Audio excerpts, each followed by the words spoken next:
Now this is the Paul who has rewritten the life of Jesus Christ and said to us, one,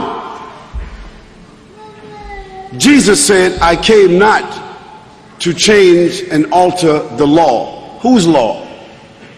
The law of Moses. Not one jot, nor one tittle, till heaven and earth shall pass away. No one must change or alter the law. For anyone that does so is the least in the sight of God. That's what Jesus said. Now Paul said he came with a new covenant. Paul said he came with a New Testament. Paul said he came to the Gentiles, and that they no longer had to, those that followed Paul, they no longer had to observe the law of Moses. What was the law of Moses?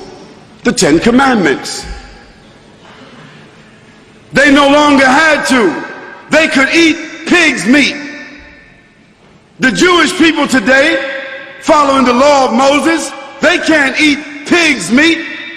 So how could Paul change that law and tell them they could eat pig's meat? Paul said they didn't have to circumcise. All Muslims, all Jews, all of those that follow the prophets are circumcised. How is it that Paul said they don't have to be circumcised? Paul said they didn't have to observe the Sabbath. Now the Sabbath is one of the commandments, one of the 10 commandments. And Jesus said, when they asked him about, Jesus said, do you know which is the greatest of all the commandments? What commandments was he talking about? He's talking about the commandments of Moses. He said, do you know which is the greatest commandment? Jesus said, love the Lord thy God with all thy heart and all thy mind and all thy soul. This is what Jesus said was the first of the commandments. Because that commandment from Moses was, hear ye, O Israel, the Lord thy God is one, and thou shalt not worship anyone except the Lord thy God, and thou shalt not bow down to any graven images in the heavens or in the earth or in the sea below. For the Lord thy God is a jealous God, and thou shalt not worship any gods along with him. That was the first of the commandments.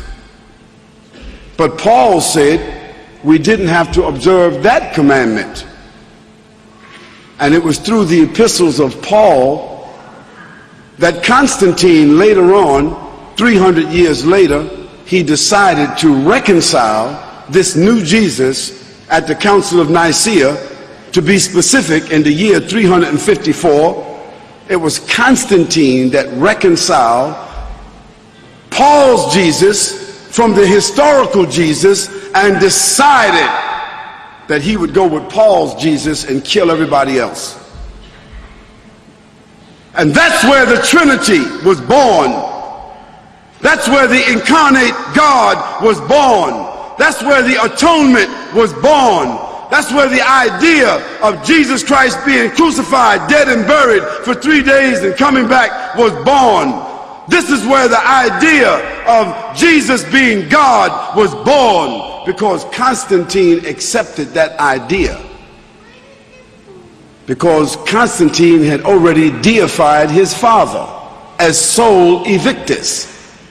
And that's how December the 25th became the birthday of Jesus, although Jesus could not have been born December 25th, because that would have been the winter in Lebanon. And anyone here that is from Lebanon will tell you September the 25th is probably snow in the ground. So why would they have a baby in the manger when there's snow on the ground? But that was the date of the Sol Invictus. And that's when they changed the Sabbath from Saturday, from Yom al-Sabt. Yom al-Sabt, all the Arabs in this room know Yom al-Sabt, the Sabbath is Saturday. So how did the day of worship for the Christians become Sunday? Because that was the day of the worshiping of the sun, and that's the day that Constantine worshiped, and that's where they took the name of Jesus and changed the Sabbath and made it into Sunday. And Moon Day, Monday, and Tuesday, Tur, another god, and Wednesday, another god, and Four's Day, another god, and Friar's Day, another god. All gods of the Romans and the Greeks. What did that have to do with Jesus Christ? Absolutely nothing.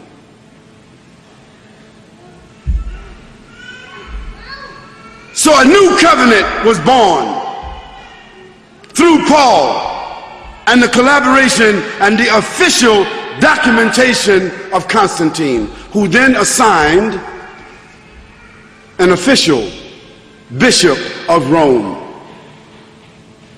That Bishop of Rome became the official pontiff of the Catholic Church. And so today, that's why the Pope is called the Pontiff. He's called the shadow of God on earth. Whose shadow? Whose God? The God of Paul, the God of Constantine. Certainly not the God of Jesus. Now Paul, through his writings, set up a nefarious situation that virtually stamped out, wiped out, imprisoned, tortured, killed, eliminated all of the Unitarians, because those that followed Jesus Christ were called Unitarians. That means they were subscribing to one God.